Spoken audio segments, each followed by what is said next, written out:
Hi, good evening, everyone. I hope I'm audible, and I'm really sorry for the delay. Um, my name is Dr. Madhura Shah, and I'm gonna, first of all, congratulations to everybody on clearing your part one of MRCOG exam. And I'm really thrilled to take this session today because I'm gonna, first of all, meet so many new people. And I'm sure today we're just going to get a little more acclimatized and more familiar with the exam pattern of Part 2 MRCOG. Um, as we have given Part 1 MRCOG, we all know that we dealt with a lot of basics in Part 1 with a little bit of, clinical questions dabbed in here and there. But in Part 2 MRCOG, we have to realize that this is mainly a clinical exam.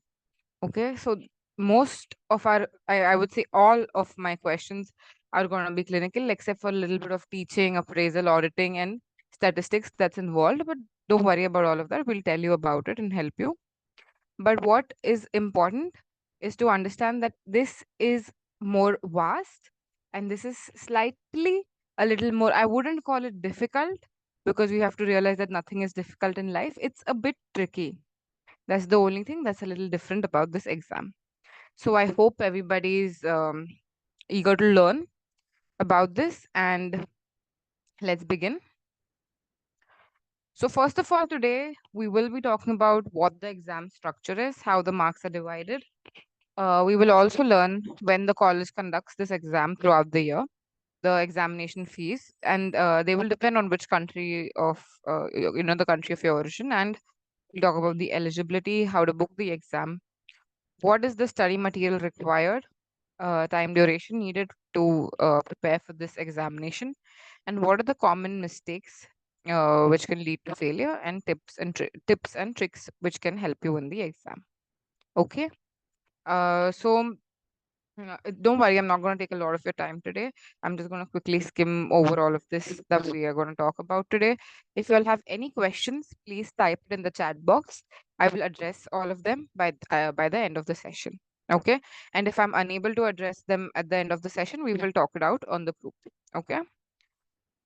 So moving forward. So first of all, as I mentioned earlier, this exam will test your practical application of your clinical knowledge. So in this, you have to know your obstetrics and gynecology well, apart from your basics. And another thing that is important is that this uh, exam will try to cover almost all of the whole of the subject of obstetrics and gynecology, thus making it a portion that is vast and extensive, which will obviously need more effort from your side and more study hours that would be need to be put in from your side as well. Because if we have to cover, like, let's say it's almost double or triple the portion of what we've read for part one. So the time needed and the effort and consistency needed for this exam will obviously be much more than what we put in for part one. So first, let's talk about the exam structure.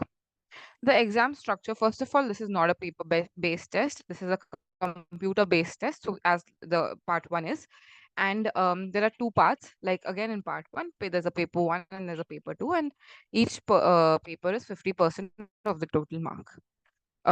Now this is something that you all did not face in part one, and this does remain a challenge for everyone to solve. First of all, we have the 40% single best answer. So that means the single best answers are wherein you're given four or five options and you have to choose the best answer. And then there are something called as extended matching questions. Now, extended matching questions will basically give you a clinical scenario, and they will give you maybe 10 options, or regarding that clinical scenario, the A B C D E F G H. Now let's take an example of this is a very vague example. Like if I'm just giving you a very a rough example. Let's if the scenario is contraception, the topic is contraception, and in that they're talking about a patient who is a past history of she's a known case of let's say she's had a history of deep vein thrombosis and for which she's on warfarin, or she's on apixaban, or some rivaroxaban, some form of anticoagulant, and she's had, she has previous to cesareans, and again she underwent an MTP because she didn't want third baby, and now she's come to you for contraception. And then you're not going to have five options wherein they're going to tell you progesterone only pills or COCPs, or they're not going to give you five options. They're going to give you 10 options. It's going to be like barrier method, coitus interruptus, calendar method. Then they're going to give you COCPs, levonorgestrel. They're going to give you different permutation and combinations with the different doses. And then you have to choose the best, what you think according to that scenario. And for that, you have to understand that, okay, we have to treat it like a math question. You have to see, okay, she's fine. She's previous to LSCS. That's not really important, but she's a known case of deep vein thrombosis. She's on warfarin. So we understand that, maybe hormones will be a problematic in her because, again, it's an enzyme inducer, enzyme inhibition. Then comes the concept of estrogen with, deep vein thrombosis. So all of this needs to go on in your head. And for this, for you all to solve these kind of questions, it is important that your basic clinical knowledge is strong. And that for this, you have to read the Green Top guidelines and the dogs. So that is where the whole, the challenge lies in this exam. And I wouldn't really call it challenge. I'd call the beauty of this exam, because that makes it a little more exciting to give this exam, because it's actually fun to solve these questions. So they are daunting, yes, but I think instead of looking at them, oh my God, I'm scared of solving the extended match questions, we're going to look at it, oh my God, yes, I will learn how to solve these questions and, practice more of these extended match questions. So I hope I'm clear about the two types of questions that they ask in this exam. As I said earlier, this exam is divided into paper 1 and paper 2. The duration of each paper is 3 hours, that is 180 minutes. Now, this exam is divided into 50 SBAs, that is single best answers, and 50 extended match questions. That will be in the first paper. And in the second paper, it will be again 50 SBAs and 50 EMQs.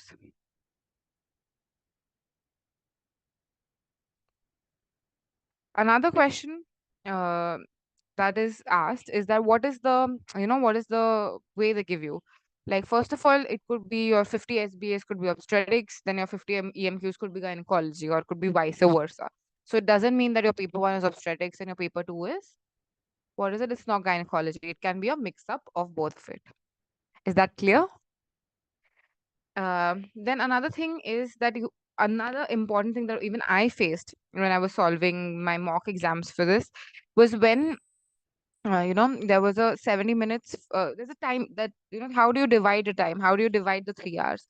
Because your extended match questions will obviously require more time to read, more time to process the options, and more time to come to or deduce the right answer.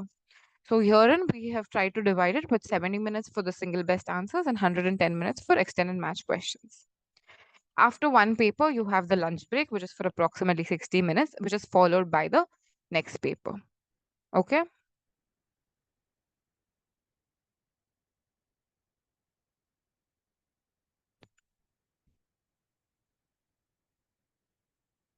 Moving on.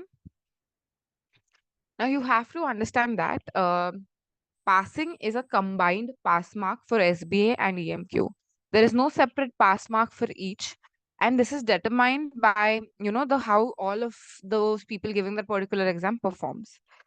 So approximately SBAs are lesser, they contribute 40%, and EMQs contribute 60%.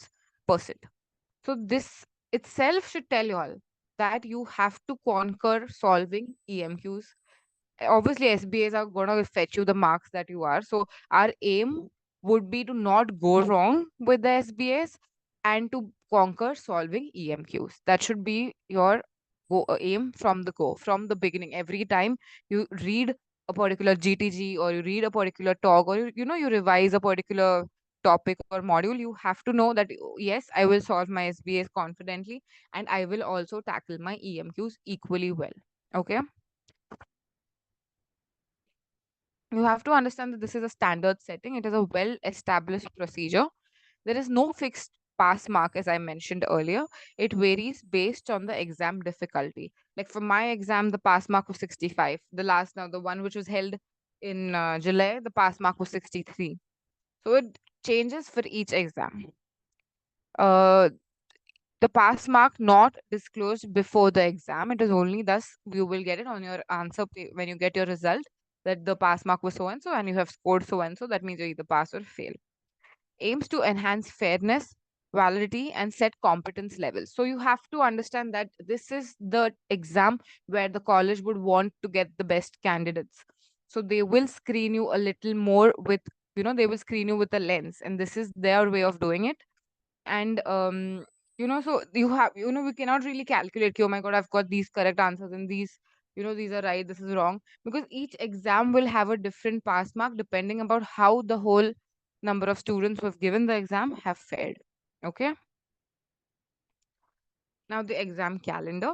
Usually there are 3 sessions, that is January, July, and September. However, for this year, there was January and July, and the next upcoming exam for part 2 would be the 22nd of January 2025. Now, the way you have to book it is also important. There's something when you pass, obviously, all of you will have passed the part 1 because that is the basic eligibility for giving part 2. We need to understand that you have to give expression of interest. So, now the expression of interest is basically a form that you have to fill online on the website, and you have to submit it, right? And you have to understand that this has to be done before a particular date. Now, if you're aiming for the 22nd of January, you have to submit your expression of interest by Friday 20th of September 2024. Now, another thing that is a little problematic here is when we express the interest, they do not give you an automated email back, because I did not receive. And I remember I was aiming for my exam. I had like expressed my interest a couple of times. I had filled up, I ended up filling the same form once or twice, but I had not gotten any email back. But later on, I got an email saying that the booking window has opened and now you can book the exam. So that means that the expression of interest has, been registered with them.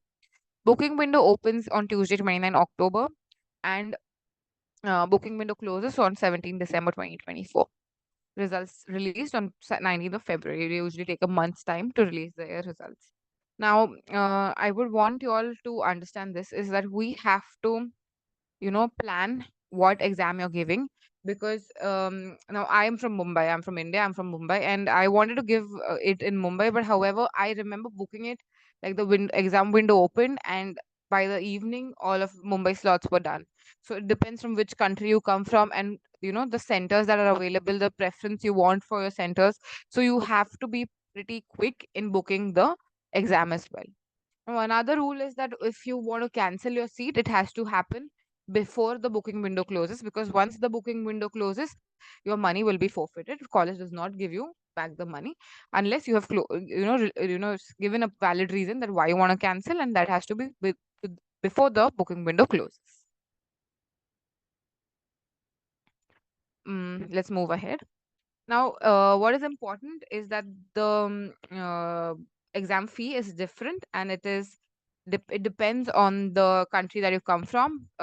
For which country you belong to, you might know this from the part 1, but you can recheck. You can go and check your band A, B, C. Like India comes in band B, and our fee is it's 555 pounds, whereas for other countries it would be different. So you need to check that, and they're based on basically international membership subscription country bands. And so before you go ahead and fill up the form and the pay, you have to basically check which country your band belongs to. Obviously, as mentioned earlier, again, candidates have to successfully pass the part 1 Mrcog exam. I'm just going to quickly run you through the procedure of booking the center. No, I wouldn't say the center, the exam. So all of you all have a college number, and all of you all have a ARCOG account. You'll have to log in. You'll have to do the expression of interest within the stipulated time that they've given you. You have to look at the countries that it's available in. You have to select your city. And the Pearson, so they have a third party, that is the Pearson View Centers. They will help. You will be taken to that site. They will help you in booking that, and you will have to again choose your center. Like in Mumbai, they have Andheri, they have Kalyan, they have Thane, they have different centers. Then they have Pune, and depends on that. Then you get to choose which center you want. Now moving on to roughly telling you about the portion. that we need to cover while preparing ourselves for the part 2 exam. First is the clinical skills. Then comes the teaching, appraisal, and assessment. This is something that is new to us because we don't really study it in our curriculum on this part of the continent, and we it's something new and it's interesting. And they definitely ask you questions, and these are very, they're very objective questions. If you know your stuff right, you know the definitions right, you can score marks here. So again, teaching, appraisal, and assessment is something that you should not study, but rather at least practice a few questions so that you get the questions right. Another part that we have to remember is that there's IT, clinical governance, and research. So unfortunately, statistics is something that they question you again on. We were asked about sensitivity, specificity, and we had to calculate that. So yes, we'll have to revise statistics for this exam as well. Ethics and legal issues, wherein about consents, about Fraser criteria, about contraception, abortion, all of these criteria will come in here. Core surgical skills. There will be something about laparoscopy, about instruments. This bundle of, it's called the surgical bundle that we will have to study. Post-operative care, fluid management, thromboembolic complications, prevention of VTE, ERAS, all of this will come under core surgical skills and post-operative care. Surgical procedures have to be clear. They do ask steps, and they will ask you about vaginal hysterectomy, abdominal hysterectomies, about cesareans, about anatomy, about arteries involved, complications leading because of that. They will be included in that. There will be third degree, questions on third degree, fourth degree perineal tears, sutures used to treat, to um, what do you say, repair these tears. Now, maternal medicine, obstetrics, we're talking about now. Antenatal care, the nice guidelines on antenatal care, nice guidelines for twin pregnancies. All of these are important here because what would we say, this is they so UK has a particular, so these are the number of visits that the patient should have. Where would the patient be? Would it be midwife led unit, or would it be a consultant led unit? That is another thing that is important. Triaging of patients, like, is this patient a low risk patient, or is this patient a high risk patient? So they have these guidelines that they have put down, and they will question you on this. Like, they will give you a scenario. This patient is, let's say, she's a multigravida, she's a previous normal delivery, but unfortunately her baby has, CP, because the baby had a case of shoulder dystocia in the previous pregnancy. So where would you now want this patient to deliver? Would you want her in a consultant based unit, or would you still be okay with a periphery unit, which is, led by a midwife? So all of these questions you will be able to solve when you know that, okay, this guideline says this, that no, I cannot let this patient go to a midwife unit. She has to have a consultant led care to prevent the shoulder dystocia from occurring again. So all of these things will come to you once you start reading, or once we start learning these guidelines together. Okay. Then comes the maternal medicine. Maternal medicine is a very vast module. It's a beautiful module because it will include everything about hypertension. There's nice guidelines on hypertension. There's diabetes guidelines. There's, they have beautiful guidelines. So I feel I've become a better clinician and a better obstetrician by reading all of these guidelines, because I practice these guidelines in my daily life now.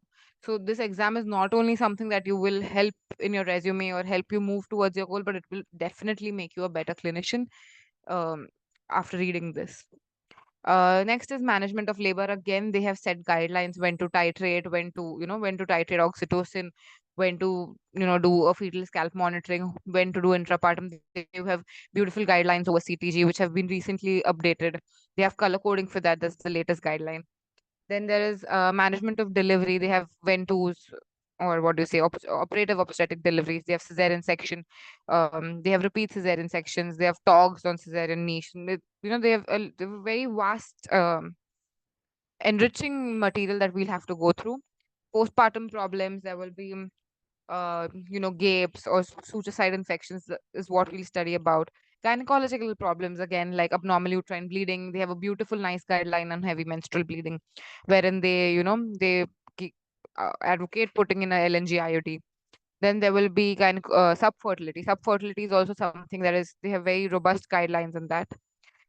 Sexual and reproductive health, that the organization is BASH, and they have guidelines on gonorrhea, chlamydia, on and BHIVA is the guidelines for the organization that gives guidelines for HIV, and my country guidelines are different, your country guidelines could be different, but the British guidelines are different, and we'll have to read them because they operate at viral loads which are different from ours. They don't.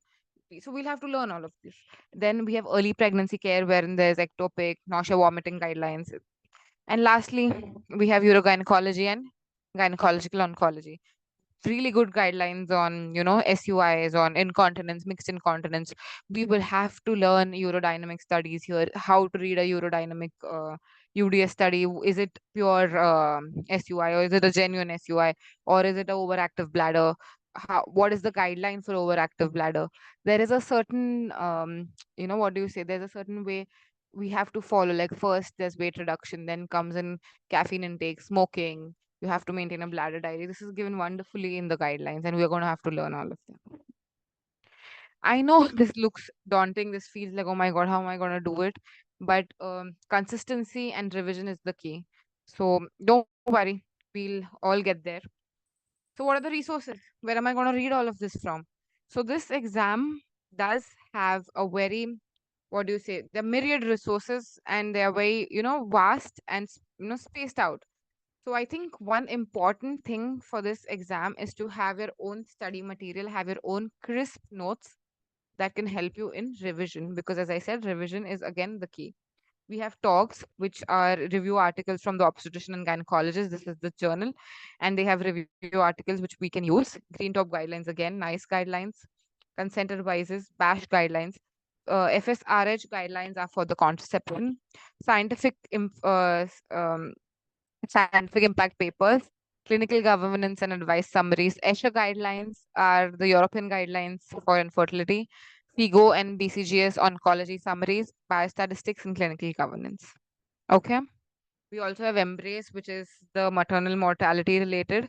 And they do ask you questions. So my exam had a question like, what is the most common cardiac cause of maternal death? And the answer is cardiomyopathy. So they have different, like, my continent has different, my country has a different most common cause of maternal mortality, whereas theirs have a different one, and we will have to learn to give their exam. What are the books? Now, the books that we use, we will help you with them again, are mentioned here. One is Justin Conjay, the other one is Rekha Guntal, there's Andrew Sizer. These are all books which will not only cover the SPAs, but also cover the EMQs. And EMQs, again, as I said, are equally important. Now, now this question is time. What the basic question that everybody asks is, do we have enough time to for this? Like I tell you all, that there is no set format.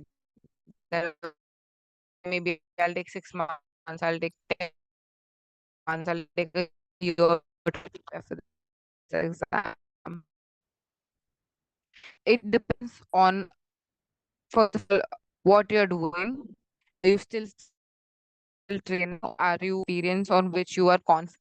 So if I would ask you all is what you all are doing. How much of time can you all spare to study every day? And or maybe you're a lecturer somewhere, or a consultant.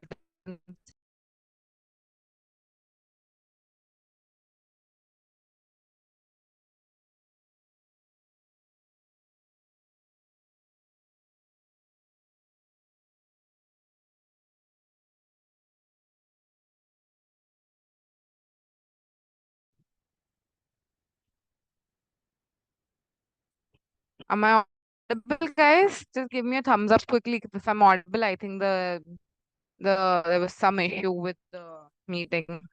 It just refreshed itself again. Am I audible? Just quick thumbs up would help.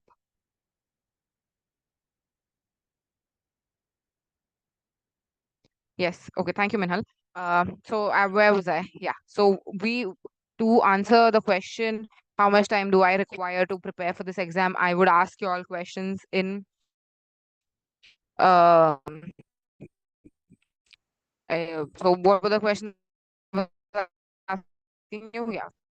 First is, what do you do and what is your level of confidence on clinical skills, how much time you can give to study every day, again bold every day, and make notes, follow up, revise, and make your own timeline. We can give you a timetable, we can help you revise, we can do everything, but at the end of the day it depends all on you and how much time will be able to dedicate and how badly do you want to clear this in the first go, because yes, um there is a higher failure rate in this exam compared to the first part. Again, I'm not going to try to dissuade you or not going to sound daunting, but this is the truth. We have to accept it. It's a tougher, again, not a difficult, I would say it's a trickier exam. Once you know your basics, once you know on the tip of your fingers what are the guidelines, what is done when, once you know the treatment algorithms, you can ace this exam. But you have to be able to do it consistently and every day. You have to be able to give time for it, and you know give your best in this shot itself. So I gave this exam when I was working as a senior resident, and I could have hardly give 3-4 hours in a day, but those were the best. That was the best I could do. I used to solve MCQs every day, be it like 5 MCQs, 10 MCQs. I used to, if I was like, I was sitting in a taxi and I was going somewhere, I used to solve MCQs. If I was sitting in my emergency in my labor room, and I was just sitting free, I used to open my iPad, go through my notes. So the answer to acing this exam is consistency. Okay. So again, to answer the question that is asked, what is the time duration needed? It is different for everybody. It depends on the dedication, time, and your confidence in your clinical knowledge and clinical skills. Okay.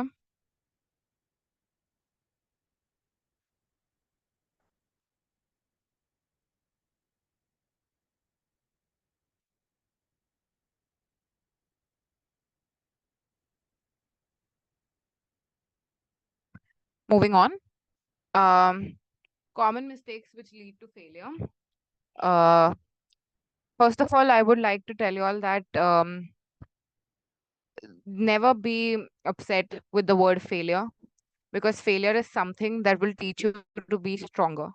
So I would not call it failure. I would just call it a learning experience. Every time you make a wrong decision, every time you have any difficulty in your clinical practice, or every time you have a difficult MCQ and you have a wrong answer, it is not your failure. It is a learning experience. You learn each day and you learn till the end. That is what this exam has taught me. Because every time I was, this is wrong, I was not upset. I used to go back, I used to look at the clinical guideline, and I used to feel, okay, this is where I went wrong, and train my brain to think in that way. So, first of all, this is the first lesson that I would say was taught to me by this exam, is that solve MCQs. If you're wrong, go back to that guideline, read it, and assess yourself why you were wrong. Second is giving too little time, or taking too much of time. If you're giving too little time, if you want to, let's say, jam it up in 2 months, it might be a little difficult.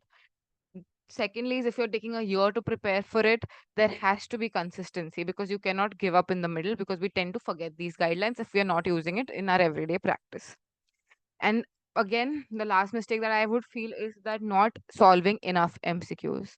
This is what is important for any competitive exam, is what I feel, is that the amount of MCQs that you solve has to be a lot. Even I used to solve the same MCQ again, because we end up, say, the different resources that you use, the resources that we give you might have repetitive questions, but that doesn't mean you do not actively solve it. You have to actively solve it. Okay. Moving on. Again, tips and tricks, repetitive again, this might sound you, but consistency is the key. Crisp notes is a prerequisite, and revision again is something that will help you till the end. Okay, moving on. I would like to take this opportunity. Before I do this, I would want to call on Dr. Zaveria. She is our senior mentor with the Med Institutors, and I would please request her to share her, opinion and share her experience with her, because she's much more senior to what I am, and I would be honored to, and I'll feel humbled to welcome her here today. And first of all, thank you, ma'am, for being with us, and please. share your experience with all of us who want to learn more. Hello, everybody. Thank you so much, Dr. Madhura. I'm really happy to join you guys today, and I want to congratulate every one of the candidates who have passed their MRCOG Part 1.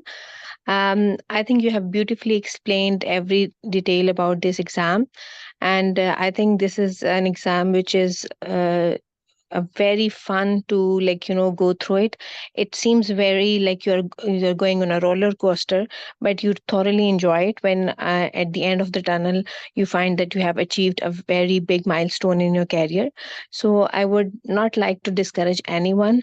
I would like to encourage everyone to go for it and ace it. There are a few things I want to I feel like I should explain.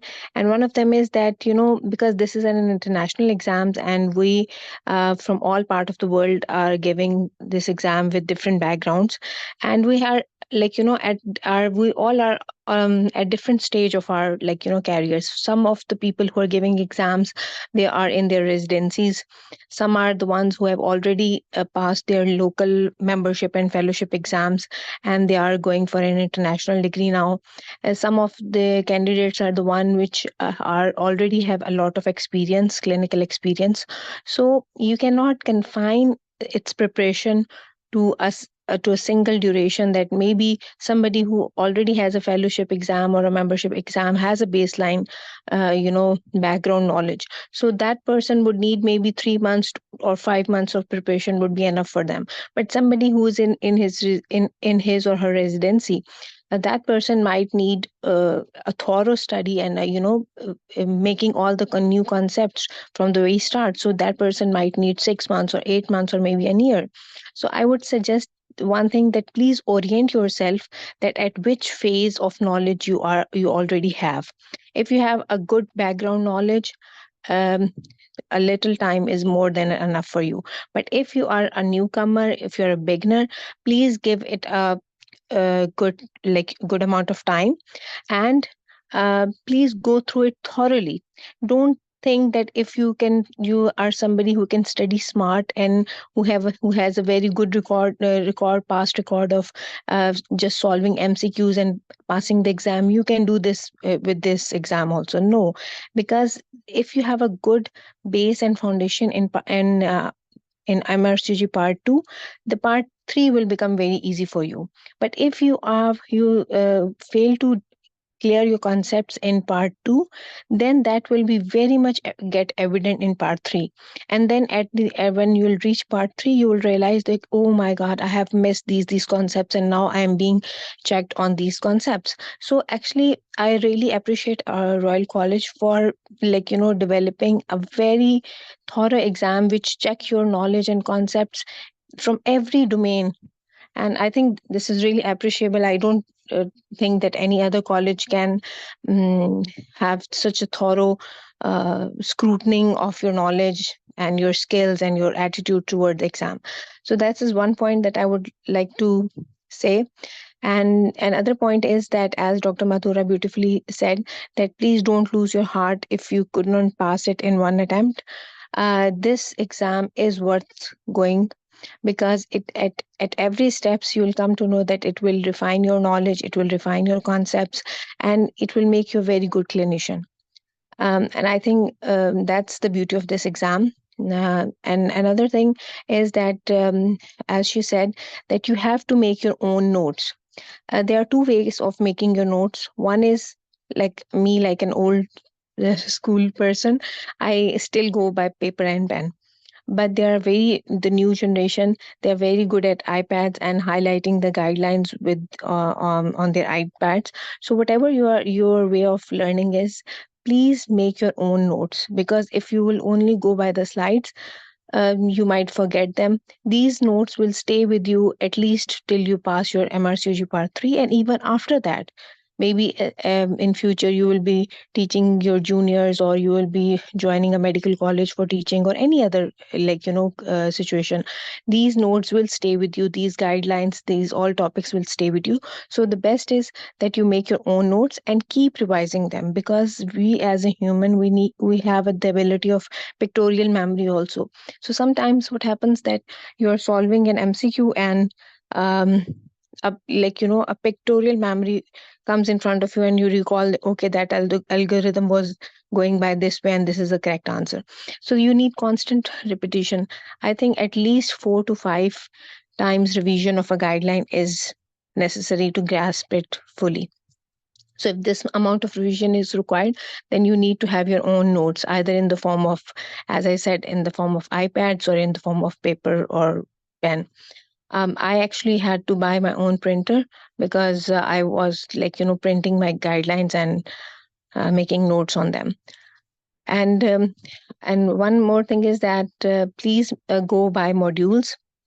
Do not jump from one topic to another, and haphazardly organize yourself. If you like ops, you go by the ops modules first. If you like more interested in gynae, go from the gynae guidelines, and finish one module, and then um, start the second. And one more thing is, the one trick is that, if, for example, if you're going an antenatal module, you finished antenatal module, and then you go by the maternal medicine module, then don't stop solving MCQs from the antenatal module. Keep solving MCQs from all modules, because they will keep your knowledge fresh. They will you will keep going back to those questions, and recalling your like knowledge. That's very important. So even if you finish a module, keep going through its MCQs repeatedly, again and again. And as Dr. Madhura said, that assign a specific amount of questions daily for your revision and for your practice.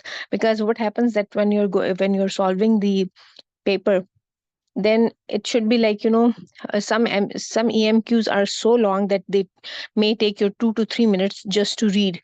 And when you're reading them, you really get confused that, okay, the option C is also reasonable, the option F is also reasonable, and you spend another 2 minutes in picking the right choice.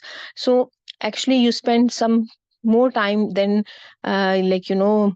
assigned for a question. So what is the point is that there should be some questions which are in one glance you see them, and you choose them, and you just save your time. And this is very helpful in your SBS, because in SBS some questions are only like one line, and there are four words beneath that, options beneath that. So in those questions you can easily save time. But that crispness always comes when you are good at practicing your MCQs. So never stop practicing. And sometimes what happens is that what mistake some candidates makes, that they, when they're solving MCQs, there are some MCQs books that are outdated, which have MCQs which are outdated, and they remember the wrong answer, and then they go and choose that wrong answer in the exam. So I would always suggest that um, once you have finished a module, then start solving the questions from that module. Like, for example, I said antenatal care. If you're reading antenatal care module, then you go for the MCQs for that module. And then if you find that this MCQ in XYZ book is wrong, answer is wrong, please write there and then that new guideline says this, so that once again when you're revising that, you know that, okay, this is an outdated MCQ. So I think this is what I wanted to share, and I wish you all the best. But I would again say that please orient yourself and assess yourself that you are, because the only problem with this exam is that it is expensive. Like, for most of us, it is it's quite expensive. The money we have to, like, arrange for it is not small, especially if you are in your residency or early career. Then it's a concern. So please orient yourself that how much time would you need, what are your routines, what is your time available, and please be steadfast. And please, if some of you can manage to have a study partner, that will be a very plus point, because when you have a study partner, the things become easy for you. So if you can arrange a study partner, that's very good. I couldn't have a study partner, but still I went through it, and alhamdulillah I was able to like pass it. But a study partner helps a lot, and make that study partner for part 2 and part 3. Definitely needs a partner. So, all the best. And we are all here to help you. We will learn together. Nobody's perfect. It's a continuous process. Dr. Madhura is a very seasoned, mentor. And I think she would be a very good mentor for you. And the way she has explained this course, I'm very hopeful that you all will pass with her mentorship. And I wish you all the best.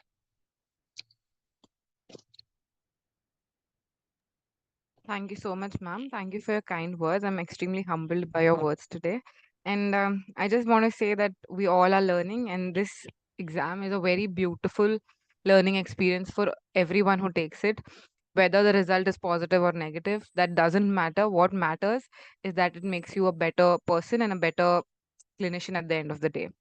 And thank you so much, ma'am, for so beautifully explaining what her what her policies were and how she overcame them. Again, having a study partner is also very important, but do not be disheartened if you do not find anyone. Your own determination can also help you. If you have one, it's a plus point. If you don't, but don't get disheartened. Okay. uh, Thank you, Dr. Zaveria, ma'am. Thank you for sparing your time and helping us out today. um, before we end the session, I just wanted to uh, tell what the team Med Institutor is offering y'all. We at Med Institutors are looking forward for hosting all of you all for the July 2025 exam, and we have a long premium course for it, which is a duration of 8 months, which will include live sessions. You will have the session recordings. There will be, as I said, the we have to conquer the EMQs, and that will be done with exclusive discussions. There is a module-wise course, as ma'am highlighted, that it is important you learn this exam module-wise. Daily topic and question discussion. Again, as I said, every day is the key word. TOG summaries, green top guidelines summaries, nice guidelines, consent, BASH, the contraceptive guidelines, scientific impact papers, clinical governance measures, FIGO. Again, what we are stressing on is the organization that is important. We will provide you notes, but having your own, may it be the old school way of writing stuff down, printing stuff down, or writing it onto an iPad electronically. Depends on you and how well versed you are with technology. But again, making your own notes is important. Um, we will be providing you all with flashcards, which are very important for visual memory. There will be sessions on biostatistics and clinical governance, which is what we are offering different is a mock exam, which will help you all to prepare for the D-Day. And we will also be providing you 24/7 Telegram support, which will help you through the app, obviously, and which will help you clear your exams.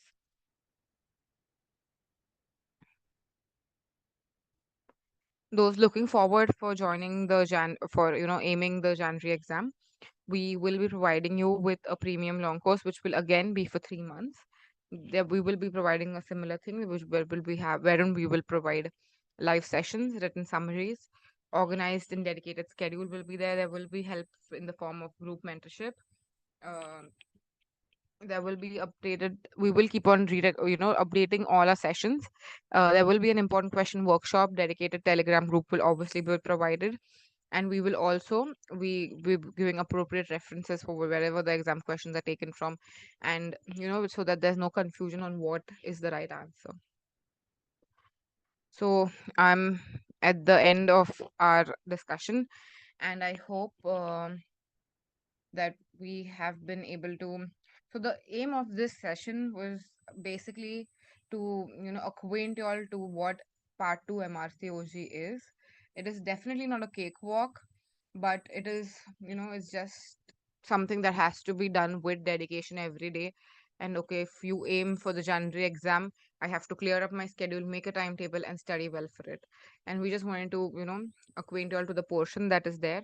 And the vastness of this portion is also something that has to be accepted, and something that has to be accepted and worked on upon. And we can cover everything. It is something that can be read once, twice, revised, and solved MCQs accordingly. So if you all have any questions, please do type in.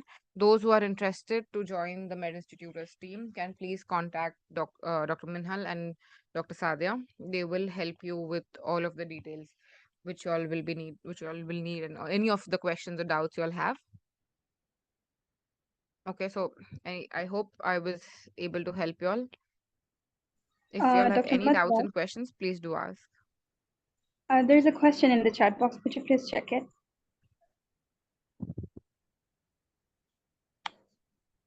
Yeah, just give me a moment.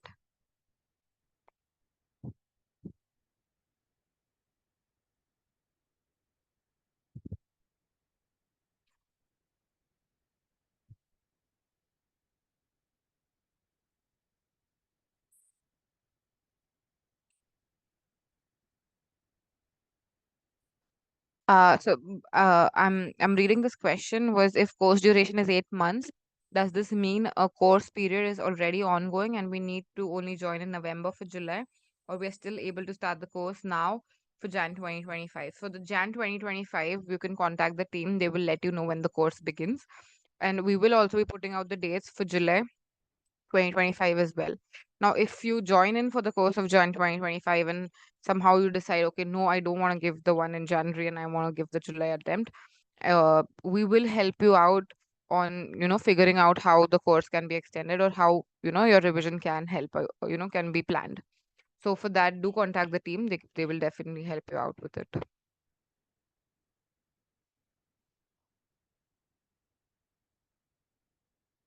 Dr. Neha, is 5 or 6 months, she's asking basically, is 5 or 6 months enough for preparation while, is enough to clear part 2 exam while working as a consultant? So now you're already a consultant, so you already have, you're going to be confident clinically, and knowledge will be good enough. What we have to, um plan is that, would you be able to give enough time and the dedicated hours every day to study for this exam, and be confident enough to appear for this exam? That would be the first question that I have, and that I would ask you to ask. It's an introspection that you'll have to do. 4 hours per day would be enough, but again, we have to understand that, this is not a maths. There's no set guideline that, okay, this is the time that will be required. It is person to person. It is, as we say in our clinical practice, that the management is case based. I would say here that your decision to, the amount of time needed would be solely based on you. If you're someone who is comfortable with solving MCQs, who is, comfortable with reading every day, revising. But if you're someone who takes a lot of time in reading the questions and understanding the questions, that has to be something that maybe we can help you out with. If you share your doubts and your this with us, you can contact our, the team at Med Institutors. They can help you out with it. But again, this question that everybody tends to have in mind is, do we go for the January exam or do we go to the July exam? As Dr. Zaveria said, that we are not dissuading anyone to not appear for the January exam, or we are telling you we need to appear for that. You have to understand that, okay, yes, minimum 5 to 6 months is needed, but again, if you're someone who's not doing anything, who can say, who's in between jobs or in between courses, and who, okay, let's say, is at home and can maybe study 12 hours a day, you might need lesser amount of time compared to someone who's studying, let's say, 5 hours a day. So maybe you can contact someone from the team and they can help you out to plan you know your schedule or how you're doing. But I think 5 to 6 months would be okay to give it in January. Um, thank you, Dr. Neha. I hope I could help you out. Another thing that you have to understand is that before any exam that we give, um, like I'm someone who I can't gauge if I'm ready for this or not. But I am someone who's, if I've made my mind that okay, I have to give this attempt, I will give it or not. So when I was giving my part two, I was also getting married during the same period of time. So it was a lot of jumble that was happening. And I remember calling up a friend and asking him, should I do this or should I not? Because the booking window is closing. Do I get, bring my application out and do I ask for a refund? And he was like, you just do it now. You're in it, just do it. And so that's what it is. You have to decide and you have to work towards it. And then I was like, okay, fine. I've already booked the exam. I will work towards it because I was not confident that, okay, will I be able to appear for it? Will I be able to give my best? But then, you have to play with your mind because every time you say, no, okay, I'm not prepared for this and I will take more time, you're playing with your mind. You're giving your mind an option that, okay, maybe I have more time to prepare. But then even after 5 months, you're going to be still that scared to give that exam. So this is something that is, it is different for everybody. We can help you out with, our team will talk to you all regarding your doubts and, helping you out, helping you figure out what to do and what is best according to your plan and curriculum. But again, at the bottom line is, it is your decision. And someone who's completely ready to do it can do it in like 5 months. Someone who has a baby, who has responsibilities, who needs, maybe cannot give so much of time, will maybe take a year. So this is again something which is a very personal thing, but the team at Med Institutors will definitely help you figure it out.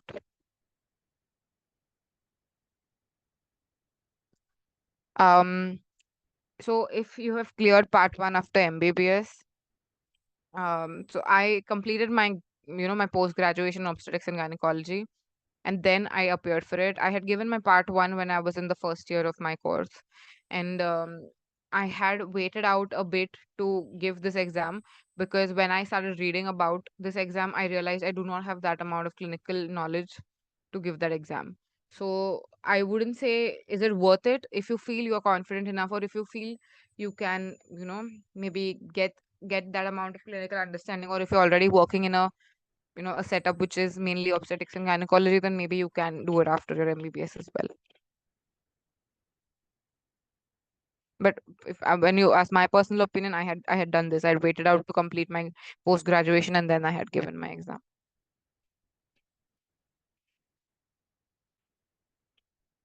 Are there any more questions?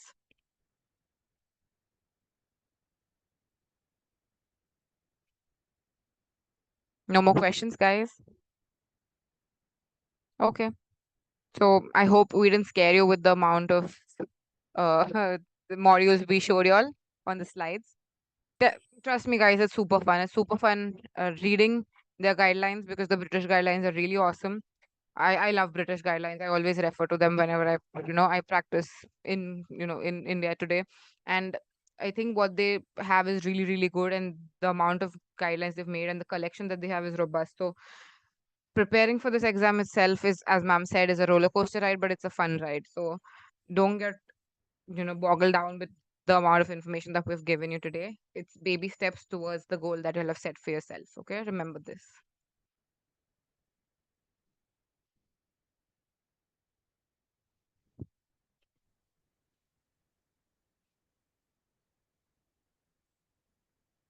Uh, as I'm sorry, I'm not sure how to pronounce the name correctly, so I kindly apologize if it's wrong. But then we if you are working in the NHS, you might already be familiarized with most of the guidelines. So I think you can give it a try. But again, if you feel that you will not be able to give in it a lot of time, you might as well start preparing for something. Like you can start preparing for Jan 25 and then gauge when the exam booking date comes nearer, is what actually even I had done. So books we will be telling you about. There are a lot of books. EMQs are different, SBAs are different. Again, as ma'am said, their answers do have errors, as Dr. Zaveria had mentioned it. So yeah, you have to read the Green Dot guidelines and not just blindly.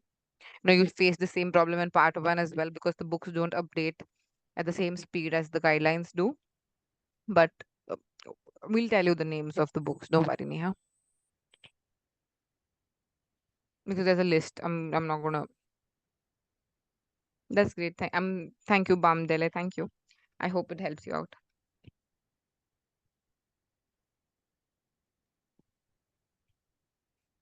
Any more questions, guys? Thank you. Thank you, everyone. And I just want to, give out all of my positive energy and best wishes to everyone who is, beginning this journey for completing their part, part two, part three, whatever. And best wishes. And it's a fun ride. That's all. Thank you so much, guys. And I also would like to thank Team Med Institutors for giving me this opportunity to talk to you all and interact with you all today. And also, I would like to thank Dr. Zaveria for giving her opinion and for sharing her experience of part two and basically making time for us. Thank you. Good night, guys.